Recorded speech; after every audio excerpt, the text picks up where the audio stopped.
कुरान तर्जुमे के बगैर पढ़ने का क्या फायदा? यकीनन कोई फायदा नहीं। कुरान तर्जुमे के बगैर पढ़ने का क्या फायदा? यकीनन कोई फायदा नहीं। तिरमिज़ी शरीफ की 2910 नंबर हदीस है। हज़रत अब्दुल्लाह इब्न मसूद रज़ी अल्लाह ताला अन्हु बयान करते हैं, रसूल पाक अलैहिस्सलातु वस्सलाम ने फरमाया, मन क़रअ हरफ़म मिन किताबिल्लाहि फ़लहु बिही हसना वल हसनतु बिअशरि अम्सालिहा, कि जिसने कुरान मजीद का एक हरफ पढ़ा, यहाँ पे कोई कंडीशन नहीं है कि तर्जमे के साथ पढ़ा या तर्जमे के बगैर पढ़ा, मुतलक है। कुरान मजीद का एक हरफ पढ़ा तो उसके लिए उसके बदले में 10 नेकियां उसे अल्लाह रब्बुल इज़्ज़त अता फरमाएंगे।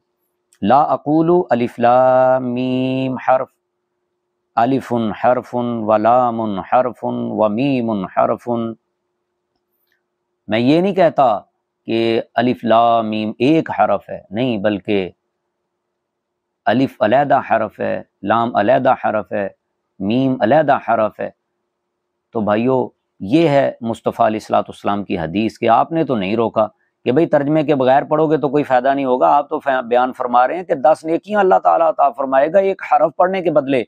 और गामदी मज़हब ये है कि कोई फ़ायदा नहीं होगा, कोई नेकी नहीं मिलेगी, कोई नफ़ा नहीं होगा। भाई दीन तुम्हारा है या रसूल पाक अलैहिस्सलातु वस्सलाम का है? जो साहिब शरीयत हैं वो तो तरगीब दे रहे हैं कि पढ़ो कुरान मजीद को। इसके अलावा ये हदीस पाक सुनन दारमी 3309 नंबर पर भी मौजूद है और इसकी सनद भी बिल्कुल सही है। और मुस्नद अहमद में 6810 नंबर हदीस है और सुनन अबू दाऊद में 1464 नंबर हदीस है। तिरमिज़ी शरीफ में 2914 नंबर हदीस है और इसकी सनद भी बिल्कुल सही है। रसूल पाक अलैहिस्सलातु वस्सलाम ने फरमाया, युक़ालु लिसाहिबिल कुरान, साहिब कुरान से, कुरान पढ़ने वाले से या हाफिज़ कुरान से, जिसे कुरान याद हो, उसे कहा जाएगा इक़रा वर्तक़ि, पढ़ता जा और चढ़ता जा। वरत्तिल कमा कुन्त तुरत्तिलु फ़िद दुनिया, वैसे तरतील से पढ़ जिस तरह तू दुनिया में पढ़ा करता था। फ़इन्न मंज़िलका इंद आखिरी आयतिन तक़रऊहा, वहां तक तेरी मंजिल है जहां तक तेरी आखिरी आयत ख़त्म होगी। तो ये कुरान पढ़ने वाले की फजीलत अल्लाह के महबूब अलैहिस्सलातु वस्सलाम बयान फरमा रहे हैं, साहिब शरीयत बयान फरमा रहे हैं। और ये जो इस तरह के गामदी जैसे लोग होते हैं, ये न जाने कौन सी तशरीह करके और अवाम को वर्गलाते हैं और गुमराह करते हैं और किस तरह कुरान मजीद पढ़ने से। अब ये तो सीधी सीधी कुरान पढ़ने से रोकने वाली बात है ना, कि भाई इसका नफ़ा नहीं होगा, फ़ायदा नहीं होगा। अल्लाह के महबूब अलैहिस्सलातु वस्सलाम तो फ़ायदे बयान फरमा रहे हैं। और तिरमिज़ी शरीफ की 2913 नंबर हदीस है।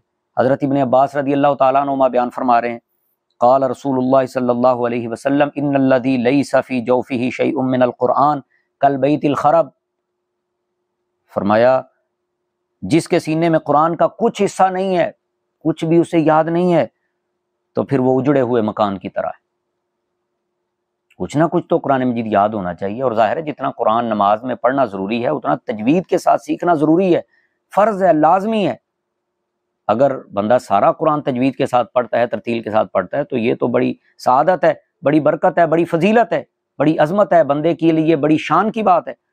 तो ये कहना कि बगैर तर्जमे के कुरान पढ़ने में कोई नफ़ा नहीं, कोई फ़ायदा नहीं, ये गामदी मज़हब है। ये रसूल पाक अलैहिस्सलातु वस्सलाम का दीन नहीं है। रसूल पाक अलैहिस्सलातु वस्सलाम का दीन तो वही है जो तिरमिज़ी शरीफ में मैंने बयान कर दिया है।